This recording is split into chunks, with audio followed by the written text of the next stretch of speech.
Un saludo afectuoso nuevamente a todos nuestros hermanos, donde quiera que se encuentren, de parte de sus hermanos Franklin Álvarez y Ernesto Ramírez.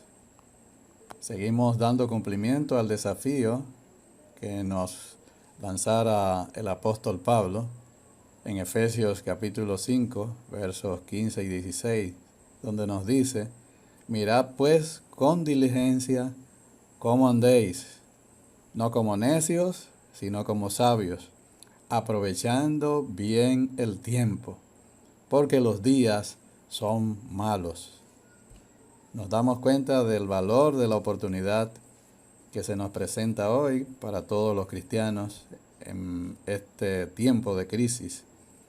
Y el desafío del apóstol es la de aprovechar bien el tiempo, haciendo una inversión aparentemente pequeña, como serían estos estudios bíblicos, pero que, sin lugar a dudas, nos darán una ganancia extraordinaria para la honra y la gloria del Señor.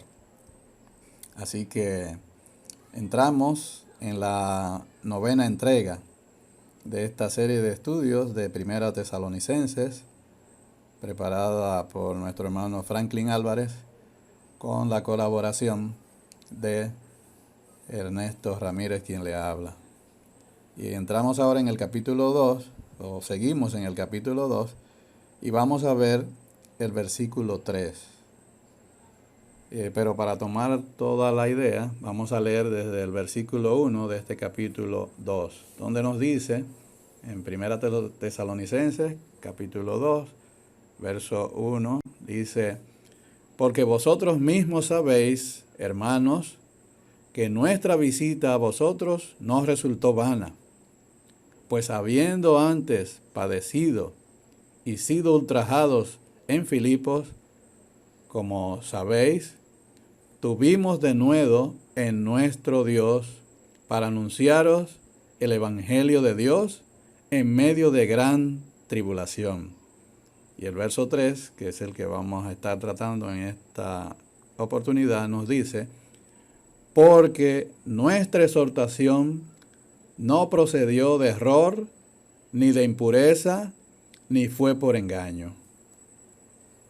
Nuestra exhortación, porque nuestra exhortación no procedió de error, ni de impureza, ni fue por engaño. Este porque, con que abre el versículo 3, esta frase, porque nuestra exhortación, este porque viene del griego gar, es la traducción del griego gar. Y con este porque explicativo, Pablo nos indica qué fue lo que les permitió y obligó a los misioneros a predicar con valentía, aun a pesar del sufrimiento y la oposición. Como nos dice en el versículo 2, habiendo sufrido y habiendo sido maltratados en Filipos, tuvimos confianza en nuestro Dios para proclamaros el Evangelio de Dios en medio de mucha oposición. Él niega categóricamente, el apóstol Pablo, los 3 motivos falsos que se les imputan. Error, o sea, no fue por error, ni de impureza, ni fue por engaño. Y afirma que su predicación fue la de hombres que habían sido aprobados por Dios y divinamente confiados con el Evangelio. Como nos dice en el versículo 4, que veremos más adelante en esta serie. Dice el versículo 4, sino que según hemos sido aprobados por Dios para que se nos confiara el Evangelio, así hablamos. Si hubieran actuado bajo los motivos falsos que se les atribuían, sin lugar a duda no habrían podido predicar como lo hicieron bajo tales circunstancias. El término exhortación, del griego paráclesis, literalmente significa un llamado al lado de uno para amonestación, aliento, exhortación, consuelo o alivio. MacArthur dice que en el contexto actual significa, este término, un grito urgente, una apelación o llamada con énfasis en el juicio. Tal uso enfatizó para los lectores de Pablo la urgencia y la franqueza de su predicación. No procedió esta predicación de error. Pablo dice que su exhortación era pura en su contenido y en su intención. Era pura en el sentido de que no había engaño o literalmente no había error. No había suciedad ni impureza de motivo tampoco. A veces la verdad se mezcla con el error. De hecho, la clase de predicación más peligrosa es la que es parcialmente cierta, la que es una verdad a media. Las verdades a medias, así como la verdad fuera de contexto, tienen efectos más poderosos que la mentira, ya que pueden convencer más fácilmente al receptor del mensaje gracias a la parte de verdad aportada. Los nazis, y muy especialmente Joseph Goebbels, el padre de la propaganda nazi y responsable del Ministerio de Educación Popular y Propaganda creado por Adolfo Hitler a su llegada al poder en 1933, emplearon conscientemente en su propaganda tanto la mentira directa como la media verdad y la verdad fuera de contexto.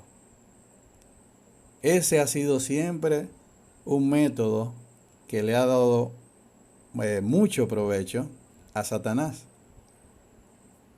Dice en Génesis capítulo 3, versículo 1, con que Dios os ha dicho, no comáis de todo árbol del huerto. Fue la pregunta con que, con astucia, le formuló a Eva y con la que finalmente la engañó. Pero Pablo afirma, mi mensaje no fue solo parcialmente cierto, fue sin error, no tiene engaño, es la pura verdad, no está adulterado por la filosofía humana y por la especulación humana. Fue entonces el mensaje de Dios para ellos acerca de la persona de Jesucristo. En días pasados, antes de esta pandemia, se había estado hablando en nuestro país mucho acerca del escudo nacional y se había estado discutiendo cuál era realmente el escudo correcto. Según nuestra Constitución del 2010, en el artículo 32, establece que el escudo nacional tiene los mismos colores de la bandera nacional, dispuestos en igual forma. Lleva en el centro la Biblia abierta en el Evangelio de San Juan, capítulo 8 y versículo 32. Y encima una cruz, los cuales surgen de un trofeo integrado por 2 lanzas y 4 banderas nacionales sin escudo, dispuestas a ambos lados. Lleva un ramo de laurel, signo de la inmortalidad, del lado izquierdo, y uno de palma, signo de la libertad, al lado derecho. Está coronada por una cinta azul ultramar en la cual se lee el lema Dios, patria y libertad. Y en la base hay otra cinta de color rojo vermellón, cuyo extremo se orientan hacia arriba con las palabras República Dominicana. Tenemos que admitir que nuestro escudo es realmente hermoso, pero lo más maravilloso de él es esa Biblia y ese texto en su centro. El texto es San Juan 8:32. Y conoceréis la verdad, y la verdad os hará libres. ¿Qué quiso dejar dicho nuestro Señor Jesucristo con esta declaración que está en nuestra bandera? Esta es tomada a menudo como haciendo referencia a la verdad, pero en el sentido filosófico o absoluto, o en el sentido intelectual, o aún tal como también los judíos en la época del Señor Jesucristo aparentemente la tomaron, en el sentido político. Y en el contexto del Evangelio de Juan, particularmente a la luz de su introducción o prólogo, esta debe referirse a la verdad acerca de la persona y obra del Señor Jesucristo. Es la verdad salvadora, como nos dice San Juan 1:14. Y aquel verbo, que en el principio era el verbo y era con Dios y era Dios, fue hecho carne y habitó entre nosotros. Y vimos su gloria, gloria como del unigénito del Padre, lleno de gracia y de verdad. La predicación tanto del apóstol como de sus colaboradores no procedía de error. Error viene del griego plane. Es una palabra interesante que describe un mal camino, un desvío, un vagar o un vagabundeo, un abandono del camino correcto. Al extraviarse, uno se aleja del camino correcto y por lo tanto vaga por allí y por allá, sin rumbo cierto, lo que no es bueno en asuntos espirituales. Y es en este último sentido metafórico que Pablo usa la palabra plane, como si dijéramos que nuestra exhortación no es para causar un desvío mental en el ámbito de la moral o espiritual. No, absolutamente no. Pero tampoco, dice el apóstol Pablo, su predicación procedía de impurezas. Es decir, ni de impurezas. Y el término griego para impureza es akarsarsia. Es literalmente absolutamente nunca fuera de la impureza. Aunque la palabra griega akarsarsia a menudo se refería o se refiere a la mala conducta sexual, como se discute a continuación, y este podría ser el significado principal. El contexto se refiere a más bien su mensaje y motivos. Su predicación no proviene o no provenía de motivos impuros como la ambición, el orgullo, la codicia, la popularidad. Su mensaje no era el que caracterizaba a los charlatanes viajeros de los días del apóstol Pablo. Hoy en día abundan los mensajeros que predican motivados por la ambición. El deseo ardiente que los motiva es el de conseguir algo, especialmente poder, riquezas, dignidades o fama. Hoy tenemos pastores y televangelistas que ganan fortunas, que sirven carros de lujo y hasta aviones privados y casas suntuosas de muchos millones de dólares.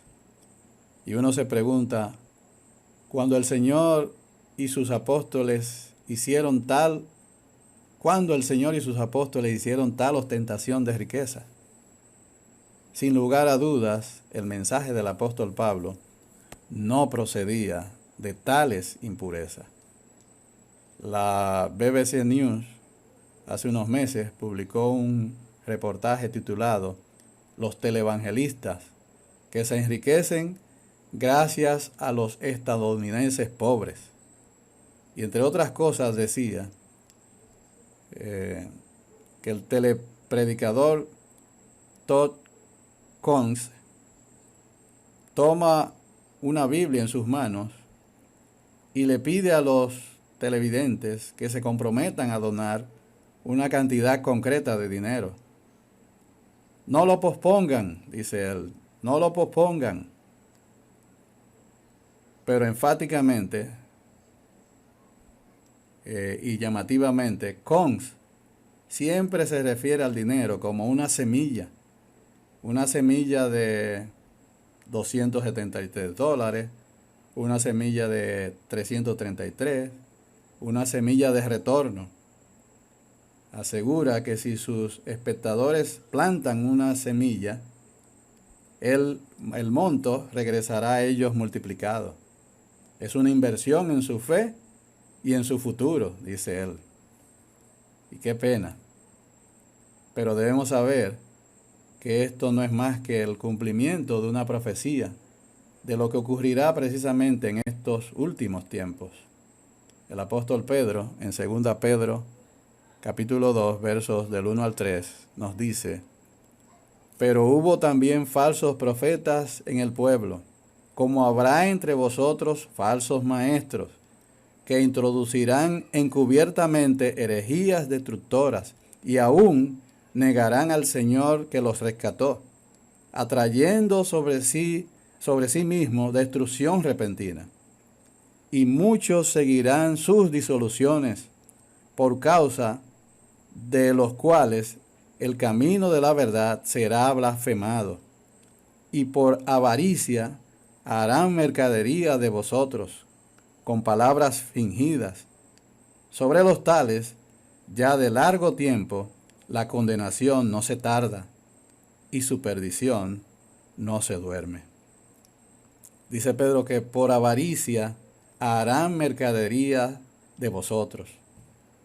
Lo que los motiva es la avaricia, o sea, el afán desmedido de poseer y adquirir riqueza. Por tal razón, harán mercadería. En otras palabras, harán negocios o comerciarán con compras o ventas de vosotros, con la finalidad de obtener ganancias.